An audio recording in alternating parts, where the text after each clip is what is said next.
کم ہنسا کرو۔ نبی پاک علیہ الصلوۃ والسلام سے پوچھا تھا حضرت عقبہ بن عامر نے کہ یا رسول اللہ نجات کس چیز میں ہے؟ تو نبی پاک علیہ الصلوۃ والسلام نے فرمایا ایک تو اپنی زبان قابو میں رکھو، دوسرا فرمایا اپنے گھر میں ٹھہرے رہو، تمہارا گھر تمہارے لیے کافی ہو، فضول نہ نکلو گھر سے، اور تیسرا فرمایا اپنی خطاؤں پہ رویا کرو۔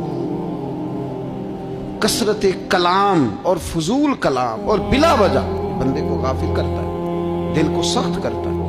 یہ چند چیزیں ہیں جو انسان کو غفلت میں ڈالتی ہیں۔ اپنے آپ کو ان چیزوں سے بچائیں اور غفلت کو توڑیں۔ آپ کے ذمے میرے ذمے جو حقوق و لباد ہیں ان کا پتہ کریں، جو اللہ رسول کے حقوق ہیں ان کی خبر دیکھیں، ہماری جو ذمہ داریاں ہیں ہم کس طرح انجام دے رہے ہیں اس پر توجہ کریں، اپنے معاملات کو ٹھیک کریں۔ ہم انسان ہیں، کوتاہیاں تو رہ جائیں گی، لیکن جب کوشش کریں گے تو پھر رب تعالیٰ مدد بھی فرمائے گا۔